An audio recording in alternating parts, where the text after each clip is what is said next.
अयोध्या केवल एक नगर नहीं, बल्कि एक युग, एक परंपरा और एक आध्यात्मिक शक्ति का केंद्र है। यह वह भूमि है जहां भगवान विष्णु ने श्री राम के रूप में अवतार लिया, धर्म की स्थापना की और आदर्श शासन का प्रतीक राम राज्य स्थापित किया। लेकिन क्या यह केवल अतीत की बात है? क्या अयोध्या की भूमि में कुछ ऐसा छिपा है जो समय समय पर प्रकट होता है? क्या एक महान भविष्यवाणी की छाया इस भूमि पर सदियों तक मंडराती रही और अब जाकर पूर्ण हुई? आज हम राम मंदिर की कहानी नहीं, बल्कि उससे जुड़ी उन रहस्यमयी घटनाओं और भविष्यवाणियों की बात करेंगे जो हमें यह एहसास कराती हैं कि यह केवल मानवों द्वारा बनाया गया एक मंदिर नहीं, बल्कि ईश्वर की योजना का एक हिस्सा है। हजारों वर्ष पहले जब भगवान राम अयोध्या के राजा बने और उन्होंने राम राज्य स्थापित किया, तब यह भूमि अद्वितीय सुख समृद्धि का अनुभव कर रही थी। उस काल में एक महान ऋषि अयोध्या के समीप तपस्या कर रहे थे। यह ऋषि केवल एक संत नहीं, बल्कि ब्रह्म ज्ञान से संपन्न भविष्य दृष्टा थे। एक दिन जब भगवान राम स्वयं अपने दरबार में थे, तब यह ऋषि वहां पहुंचे और कहा, हे रघुकुल नायक, तुम्हारी यह भूमि युगों तक समृद्ध रहेगी, लेकिन एक समय आएगा जब अधर्म की शक्तियां इसे घेर लेंगी। यह भूमि अपने प्रिय पुत्र से वंचित हो जाएगी, यहां अंधकार छा जाएगा, लेकिन एक युग के बाद सत्य की विजय होगी और इस भूमि पर पुनः एक दिव्य मंदिर खड़ा होगा जिसकी चमक संपूर्ण विश्व में फैल जाएगी। राज दरबार में सन्नाटा छा गया। भगवान राम ने विनम्रता से ऋषि की बात सुनी, किंतु वे जानते थे कि काल चक्र अपरिहार्य है। काल बीतता गया और सतयुग, त्रेता युग के बाद कलयुग में अयोध्या ने वह समय देखा जब यह भविष्यवाणी सत्य होती गई। सदियों तक राम जन्मभूमि पर एक भव्य मंदिर स्थित था, जो कई हिंदू राजाओं द्वारा पुनर्निर्मित और सुसज्जित किया जाता रहा।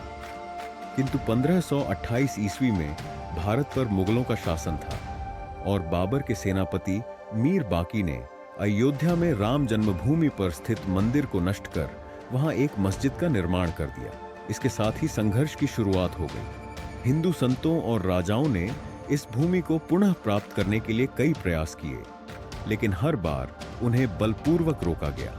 ऐसा प्रतीत हो रहा था कि अयोध्या ऋषि की उस भविष्यवाणी के कठिन दौर से गुजर रही थी, जब यह भूमि अपने आराध्य से वंचित हो गई थी। कालांतर में जब मुगलों का शासन कमजोर पड़ने लगा, तब 18वीं शताब्दी में एक रहस्यमयी साधु अयोध्या पहुंचा। वह कोई साधारण संत नहीं था। वह वर्षों तक सरयू नदी के किनारे तपस्या करता रहा और इस भूमि के गुप्त इतिहास को समझने का प्रयास करता रहा। एक रात उसने स्वप्न में भगवान राम के दर्शन किए। श्री राम ने कहा, यह भूमि मेरी है और एक दिन मेरा मंदिर पुनः खड़ा होगा। जब समय सही होगा, तब एक संकेत मिलेगा और सत्य प्रकट होगा। अगले दिन वह साधु एक प्राचीन खंडहर में गया, जहां उसे एक रहस्यमयी शिलालेख मिला। उसमें लिखा था, यह भूमि अयोध्या की आत्मा है। जब धर्म संकट में होगा, तब यहां पुनः दिव्यता का उदय होगा। यह शिलालेख एक भविष्यवाणी थी जो मंदिर पुनर्निर्माण से जुड़ी थी, लेकिन उस समय किसी ने इसे गंभीरता से नहीं लिया। 20वीं शताब्दी आते आते अयोध्या का संघर्ष और तेज हो गया। 1949 में रामलला की मूर्ति विवादित ढांचे के अंदर प्रकट हुई और 1992 में बाबरी मस्जिद का विध्वंस हुआ, जिसके बाद यह मुद्दा न्यायालय तक पहुंचा। सबसे महत्वपूर्ण घटना 2019 में हुई, जब भारत के सर्वोच्च न्यायालय ने ऐतिहासिक फैसला सुनाते हुए विवादित भूमि को राम मंदिर निर्माण के लिए सौंप दिया। इस फैसले के ठीक बाद अयोध्या में एक अद्भुत आकाशीय घटना घटी। कई भक्तों ने एक दिव्य प्रकाश को मंदिर स्थल पर उतरते देखा। क्या यह केवल संयोग था या ऋषि की भविष्यवाणी का सत्यापन? 22 जनवरी 2024 को जब रामलला की प्राण प्रतिष्ठा का शुभ मुहूर्त आया, तब अयोध्या में लाखों श्रद्धालु इस ऐतिहासिक क्षण के साक्षी बने। जब भगवान की मूर्ति प्रतिष्ठित हो रही थी, उसी समय आकाश में एक दुर्लभ खगोलीय घटना घटी।